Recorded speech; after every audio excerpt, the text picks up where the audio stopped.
You are exactly 3 feet away from gold, and you don't even know it. Mm, Most people, and I'm talking about the vast majority of people, they quit right before the breakthrough. right. They hit a wall, they get tired, they get told no, and they stop. And they stop when the fortune, the success, the life they want is literally one swing of the pickaxe away. That is the tragedy. And that is the tragedy that separates the average from the elite.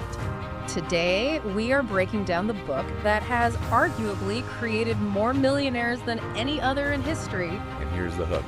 If you think hard work is the key to wealth, or if you think a high IQ is the primary driver of success, you are fundamentally wrong. Welcome back to the Deep Dive. This is the place where we don't just skim the surface. We deconstruct the mindset of the world's elite performers. We're stripping away all the fluff to get you the edge. And I'm here to make sure we actually apply it. Today, we are tackling the absolute granddaddy of all success books, Think and Grow Rich by Napoleon Hill. Now, before you roll your eyes and say, oh, I've heard of that, it's old news, let me just stop you right there. Yeah, because hearing about it and actually understanding the mechanics of it are two completely different things. Exactly. This book gets quoted constantly, but usually it's totally out of context. It's like a meme. But this isn't just a self-help book that some guy wrote in his basement over a weekend. This is the result of a 25-year research project. 25 years. It was commissioned by Andrew Carnegie, who was, essentially the richest man in the world at the time. But think Elon Musk or Jeff Bezos money, but adjusted for inflation, even more powerful. That context is so crucial. Napoleon Hill didn't just write down his opinions. He interviewed over 500 of the most successful people in history. The list is insane. We're talking Thomas Edison, Henry Ford, John D. Rockefeller, Charles Schwab. I mean, he spent a lifetime trying to isolate the magic formula for wealth. He was basically the first data scientist of success. That's a great way to put it. He was looking for the pattern, the algorithm, and that is what we're giving you today. By the end of this deep dive, we are going to hand you the exact 6-step formula to turn a thought into a fortune. And we're not speaking metaphorically here. Not at all. It is a literal checklist. And stay with us, because later on, we're going to get into the auto-suggestion technique. It is the one chapter that 98% of people, they just skim over or ignore it. They do. Because it feels a little woo, a little mystical, but Hill argues it's exactly why they stay broke. It's the bridge between the conscious and the subconscious. And if you miss that bridge, you miss the whole game. Okay, so let's dive in. The book opens with a phrase that has become a total cliche, but we need to rescue it from, like, the Instagram quote cards. Yes, we do. Thoughts are things. It is the core premise of the entire philosophy. Thoughts are things. And Hill means this literally. He's not saying thoughts are poetry or thoughts are nice concepts to keep you warm at night. Right. He's saying that a thought, when it is mixed with definiteness of purpose, persistence, and a burning desire, actually translates into physical reality. It becomes riches. I love the distinction he makes right off the bat. This isn't wishful thinking. Not at all. You can't just sit on your couch, manifest a Ferrari, and wait for it to drop in your driveway. Right. It's about magnetic thinking. Hill suggests there is a specific mental chemistry at play. He says poverty is attracted to a mind favorable to it, and money is attracted to a mind prepared for it. Sounds like a radio frequency. That's a perfect analogy. If you're tuned to the frequency of poverty, which is, fear, limitation, excuses, that is what you will pick up. The brain has a filter. The reticular activating system. Exactly. The aria Hill didn't have the neuroscience terms for it back then, but he described the mechanism perfectly. To prove this wasn't just theory, Hill opens with one of my favorite stories in the whole book, the story of Edwin C. Barnes. This is such a great case study because Barnes wasn't special, he wasn't a genius, he wasn't born rich. So picture this. It's the early 1900s. Edwin C. Barnes is a nobody. He has no money, no influence, no specialized skills. But he has this obsession. A singular obsession. He doesn't want to work for the great inventor Thomas Edison. He wants to work with him. He wants to be his business partner. Which is insane, right? I mean, imagine a random guy today with 0 coding skills and 0 capital saying, I'm going to be Sam Altman's business partner at OpenAI. Not his employee, his partner. You call him delusional. 100%. And Barnes has 2 massive obstacles standing in his way. 1, he doesn't know Edison. He has never met the man. Right. And 2, He is so broke he doesn't even have enough money for a passenger train ticket to Orange, New Jersey, where Edison's lab is. Okay, so for 99.9% of people, the story ends right there. It's over. Most people, and let's be honest, probably us included, would quit right there. We'd say, well, I can't afford the ticket. The universe is telling me it's not meant to be. But Barnes doesn't operate on signs from the universe. He operates on pure drive. He gets on a freight train. He rides blind baggage. For those who don't know, that basically means hopping the train like a hobo, sitting in the cattle car, or hanging onto the back. It's dirty, it's dangerous, and it's degrading. He travels across the country like that. He shows up at Edison's laboratory looking like a tramp. Literally. Covered in soot, completely broke. He walks in and tells Thomas Edison, the most famous inventor on Earth, I'm here to go into business with you. And Edison actually recounted this meeting years later. He said that Barnes looked like an ordinary hobo, but there was something in his face. Edison said, I saw the expression of a man who was determined to get what he wanted. That is the key, the look of determination. Edison didn't hire him because of his resume. He didn't have one. Nothing. He didn't hire him because of his clothes. He hired him because Barnes had clearly burned his ships. We need to unpack that phrase, burned his ships.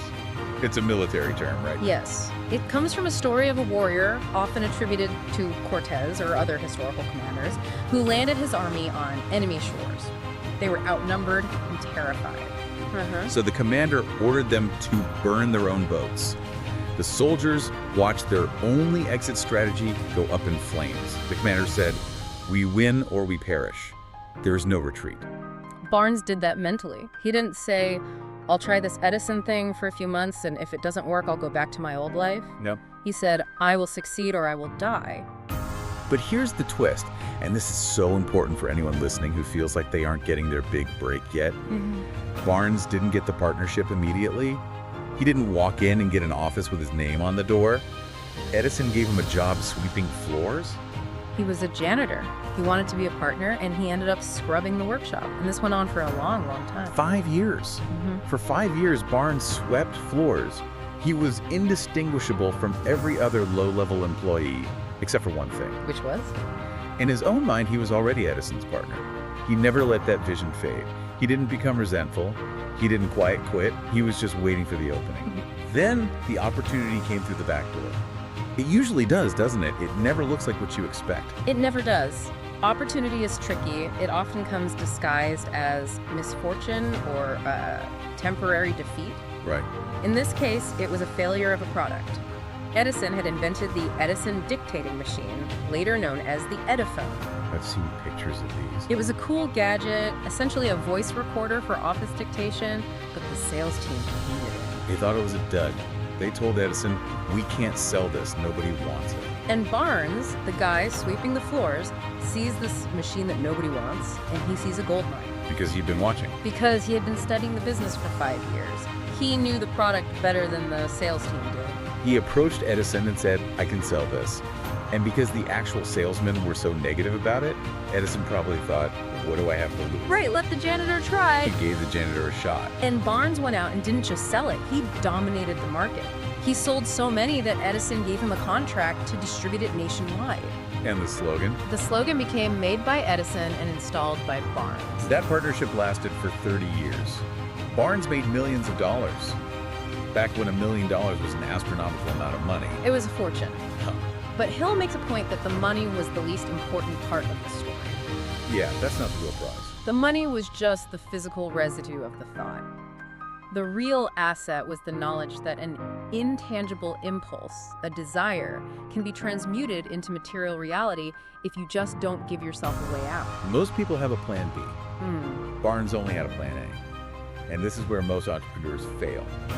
They leave themselves a safety net that kills their drive. It's so true. If you know you can retreat to a comfortable corporate job, you won't fight as hard when the startup gets difficult. The ship isn't burning. Precisely. Comfort is the enemy of the burning desire. If you're comfortable, you don't move. You only move when the ship is burning. Okay, so that covers desire. But desire isn't enough if you quit the first time things get hard. Not even close. We have to talk about persistence. And this brings us to that title concept, 3 feet from gold. This is probably the most famous story in the book, aside from the Ford examples. It's the story of R.U. Darby and his uncle. And it's a painful story. So, Darby's uncle gets caught up in the gold rush. This is the era of gold fever. He goes west, stakes a claim, and starts digging with a pick and shovel. It's brutal work. But eventually he strikes a vein of gold, covers it up, goes back home to Maryland, and raises money from relatives to buy the heavy machinery needed to mine it properly. So he's all in. Family, money, everything. All in. They go back, install the machinery, and the first car of ore is mined. And it's one of the richest finds in Colorado. They are ecstatic. You're doing the math. Oh yeah, a few more cars of this ore, and they'll pay off their debts. After that, it's all profit. They're going to be rich beyond their wildest dreams.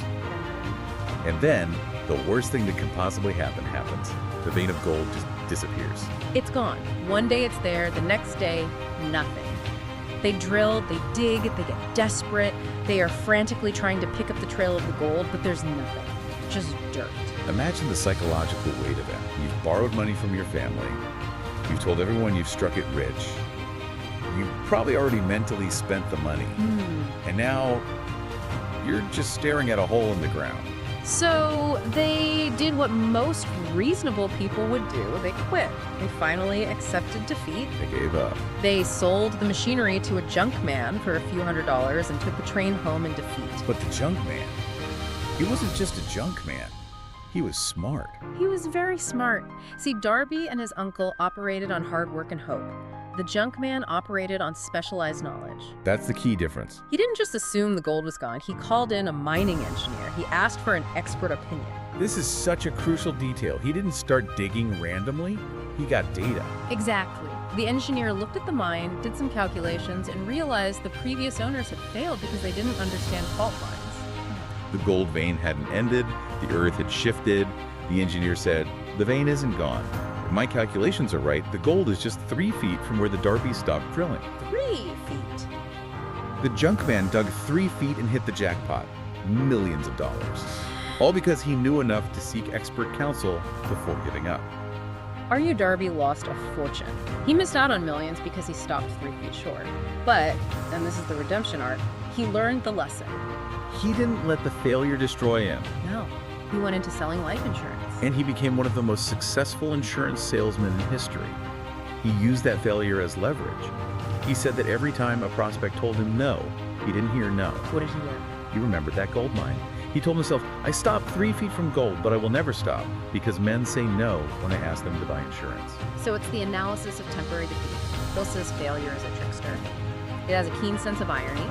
It loves to trip you up when success is almost within reach. That is such a critical distinction for our listeners. Temporary defeat versus failure. Failure is only permanent if you accept it as such. Right. If Darby had just sulked and never applied the lesson, it would have been a total loss.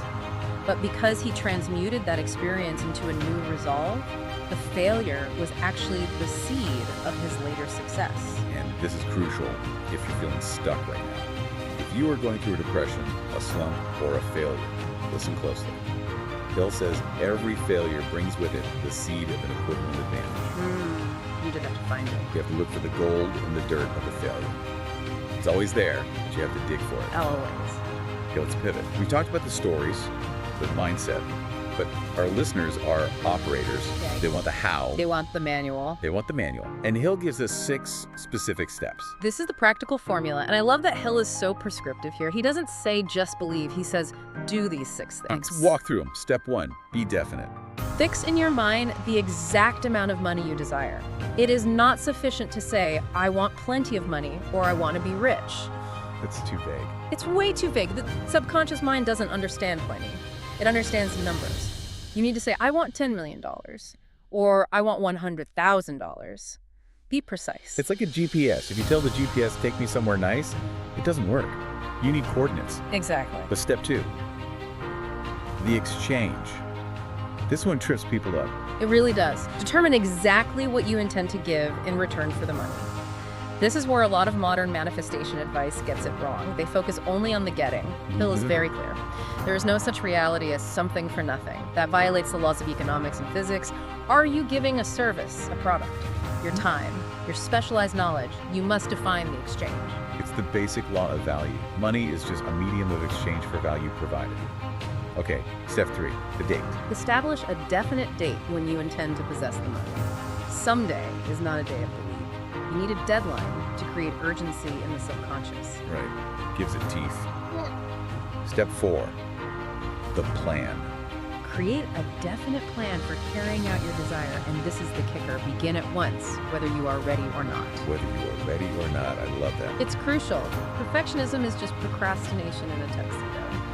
That's good. It looks fancy, but it's just stalling. If you wait for the perfect plan, you will never start. You start with a bad plan, and you adjust it as you go.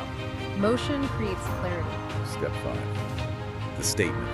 Write it all down. A clear, concise statement of the amount, the time limit, what you are giving, and the plan.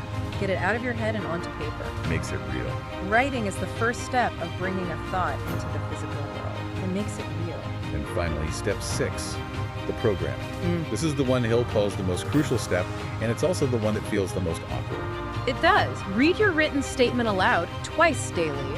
Once just before retiring at night and once after arising in the morning. What? And as you read, and this is the secret sauce, you must see and feel and believe yourself already in possession of the money. This brings us to section 4. The mystery of autosuggestion. Because reading a statement aloud sounds, well, let's be real, it sounds a little silly. A little unhinged, maybe. Yeah, I am a millionaire, I am a millionaire. If I'm standing in my bathroom screaming at the mirror, my neighbors are going to call the cops. So why does this actually work? It does sound unhinged if you look at it superficially. But it's not magic, it's biology, it's psychology. Autosuggestion is simply self-suggestion. Okay. It is the agency of communication between that part of the mind where conscious thought takes place and the subconscious mind. So it's about hacking the operating system. Exactly. And Hill warns against just repeating words like a parrot. That's the mistake people make. If you just mumble, I want $1 million, while your brain is thinking, yeah, right, you're broke, you can't pay rent, it won't work. The subconscious mind acts on thoughts that are mixed with emotion and faith. The mental chemistry again? It's all connected. Plain words don't influence the subconscious. Emotionalized words do. It's like the difference between reading a menu and actually smelling the food. Ooh, that's a great analogy. One creates a physical reaction, the other is just information. That's it. The subconscious is emotional. It responds to feeling. Hill tells the story of Dr. Frank Gonzalez to illustrate this faith. Gonzalez was a young preacher in Chicago. He had a burning desire to start an educational institute, what would eventually become the Armour Institute of Technology. Okay. But he needed $1 million, and that's about 20 or 30 million in today's money. A huge sum. And he had no rich friends, he had no collateral, he was just a preacher with a dream. For 2 years, he thought about it, he wished for it, he drifted, but nothing happened. It's not familiar. For a lot of people, yeah. Finally, on a Saturday, he decided, I am done wishing, I am going to get this money. He made a definite decision. He said, I will get this money within a week. Wow. So he set the date. He set the date, and he wrote a sermon titled, What I Would Do If I Had $1 million. He went to the pulpit the next day. But here is the funny part. He forgot his notes. No way. He had written everything down, but he left the papers at home. So he had to speak from the heart. He didn't just read the sermon, he felt it. He poured his soul into that speech, describing exactly how he would build this school and change these young men's lives. So it's pure emotion. Pure, raw emotion and belief. And at the end of the sermon, a man walks up to the pulpit. A man rose from the audience, walked down the aisle, and said, Reverend, I like your sermon. I believe you can do everything you said you would. If you will come to my office tomorrow morning, I will give you the $1 million. And that man was Philip D. Armour, the meat-packing tycoon. Gonzalez got the money 36 hours after making the definite decision to get it. Not 2 years, 36 hours. He had the same desire for 2 years, but nothing happened until he added the emotional conviction and the decision. That is the power of faith backed by a plan. But here's the scary part, and Hill is very clear on this. The principle of autosuggestion works both ways. This is the part that should keep you up at night. It should.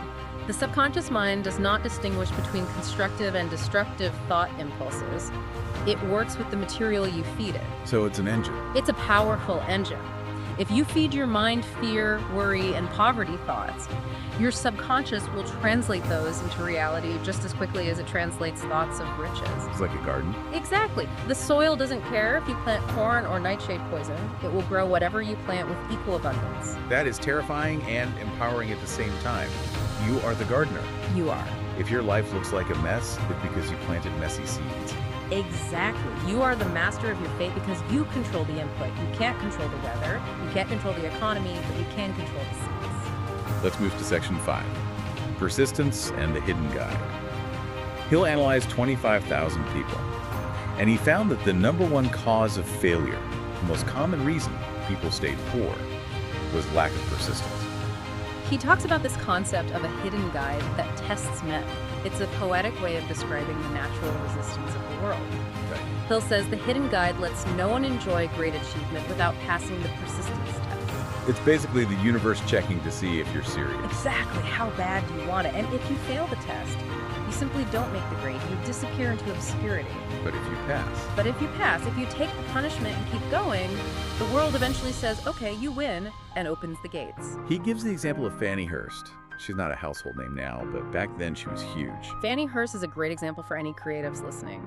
She came to New York wanting to be a writer. She spent 4 years pounding the pavement.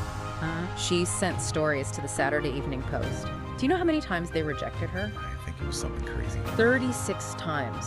36 rejections from one magazine. Wow. Most people quit after 3, most people quit after 1. But she kept writing.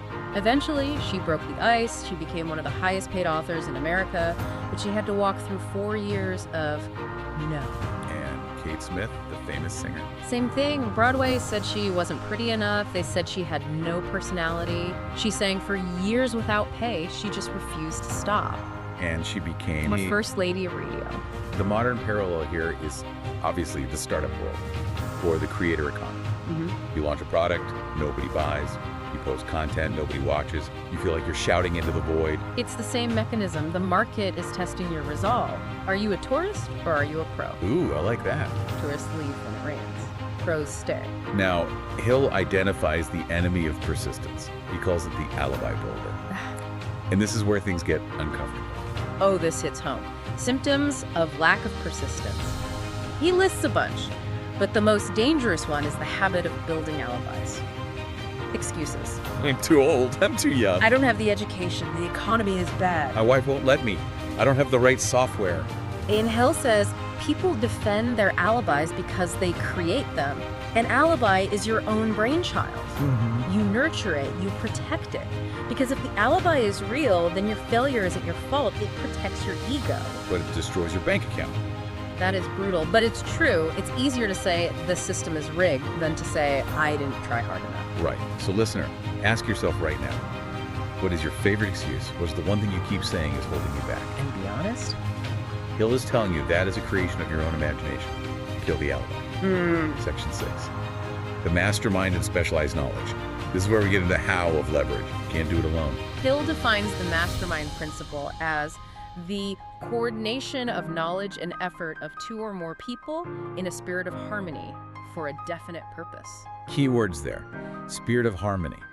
This isn't just a group chat with your buddies where you share memes. No, Andrew Carnegie is the prime example here. Carnegie was the steel king, but he famously said he knew very little about the technical side of making steel. He wasn't a chemist. He didn't know how to mix the alloys. Nope, and he didn't need to. He surrounded himself with men who did know steel. He had chemists, engineers, financial experts. That group was his mastermind. Wow. He said that when minds coordinate in harmony, they create a third, invisible mind, like a collective intelligence that is more powerful than the sum of the parts. This connects directly to his view on specialized knowledge. We grew up hearing knowledge is power. Yeah. Hill says that's false. He debunks that myth hard. He says knowledge is only potential power. It becomes power only when it is organized into definite plans of action. So a library has no power. A library is full of knowledge, but it doesn't have power unless someone uses it. There's the famous story of Henry Ford suing a newspaper that illustrates this perfectly. Yes, the Chicago Tribune called Henry Ford an ignorant pacifist during World War I. Ford took offense and sued them for libel. During the trial, the newspaper's lawyers tried to prove Ford was ignorant by grilling him on general knowledge. They treated him like he was in school. They asked him questions like, who was Benedict Arnold and how many soldiers did the British send to America in 1776? Trying to make him look stupid because he didn't finish school. It's a public humiliation tactic. Exactly. And Ford finally got annoyed. He pointed his finger at the lawyer and said, and I love this quote, Let's hear it. "Let me remind you that I have a row of electric push buttons on my desk, and by pushing the right button, I can summon to my aid men who can answer any question I desire to ask concerning the business to which I am devoting most of my efforts. Now, will you kindly tell me why I should clutter up my mind with general knowledge for the purpose of being able to answer questions when I have men around me who can supply any knowledge I require? Mic drop. The lawyer was stunned. The whole courtroom was stunned. And Hill says that answer showed Ford was not ignorant, he was educated. An educated man is not someone who knows a lot of facts. It's someone who knows how to get what he wants without violating the rights of others. Ford knew how to organize knowledge. That is such a relief. You don't need to be the smartest person in the room. No. You need to be the leader of the room. You need to know who to call. That leads us perfectly into Section 7, Decision and Leadership. Hill analyzed those 25,000 successes and failures, and he found a distinct pattern in how they made decisions. The successful people, the millionaires, the leaders, reach decisions quickly and change them slowly, if at all. And the failures. The unsuccessful people, the ones struggling, reach decisions very slowly and change them quickly and often. Indecision is a disease. It paralyzes you. It really is. Procrastination is just the shadow of indecision. Hill says most people go through life unable to decide what they want. They are easily swayed by the opinions of others. Oh, yeah. Oh, my neighbor thinks this is a bad idea. Okay, I'll quit. The news says the economy is crashing. Okay, I'll pull my investments. Leaders insulate their minds. They make a decision based on their mastermind group, and then they stick to it. They don't flip-flop every time the wind blows. The most dramatic example Hill gives is the signing of the Declaration of Independence. The 56 men. We think of it as a historical event, almost like a painting. But Hill frames it as a decision. When those 56 men signed that document, they were signing a death warrant if they failed. They were committing treason against the crown. If the revolution failed, they would all hang. That is the ultimate burn the ships moment. It was. It was a decision fraught with danger, but they made it. And Hill says that the United States of America was born from that single decision of a mastermind group. They staked their lives on it. And here we are, scared to launch a podcast or start a side hustle because someone might leave a mean comment on YouTube. Perspective, right? If they could risk hanging, they can risk a little embarrassment. Hill has this phrase: indecision is a habit that starts in youth. If you can't decide, you can't succeed. The world makes room for the man whose words and actions show he knows where he is going. Walking with purpose. People get out of your way when you move with intent. If you're drifting, people bump into you. So we've covered a lot: desire, faith, autosuggestion, persistence, mastermind, decision. But Hill keeps mentioning a Carnegie secret throughout the book. He never explicitly names it. He says you have to find it yourself. He does that on purpose. He believes you can't just be told the secret, you have to realize it for it to stick. It's a pedagogical trick. So you have to earn it. But looking at the whole text and based on our analysis today, what do we think the secret is? I think the secret is the synthesis of all these principles. It's not one thing, it's the combination. It's a burning desire, not a wish. Backed by absolute faith, visualizing the end result, organized into a plan with a mastermind, and executed with persistence that refuses to accept defeat. It's the alchemy of all of them working together. And then if I had to boil it down to one word, it's control. Control. You have absolute control over one thing in the universe, your own thoughts. If you control your thoughts, you control your destiny. That is the master key. So let's summarize the action plan for the listeners. You want to apply Think and Grow Rich starting today. There it is. 1. Burn your ships, decide what you want, and cut off the retreat. 2. Don't stop 3 feet from gold. If you are failing, check your plan. Get expert advice, but do not quit. 3. Write down 6 steps. Be specific. How much money? By when? What are you giving in return? And 4, stop building alibis. Kill your excuses. And 5, subscribe to the deep dives, because we are going to keep bringing you this level of insight every single week. We do the reading so you don't have to. And we want to challenge you. Leave a comment or send us a message with the exact amount of money you wrote down for step 1. Don't be shy. Putting it out in the public is the first step of the exchange. Let's hold each other accountable. You have the master key. The only price you pay for not using it is failure. Remember, whatever the mind can conceive and believe, it can achieve. We'll see you the next deep dive. Keep grinding.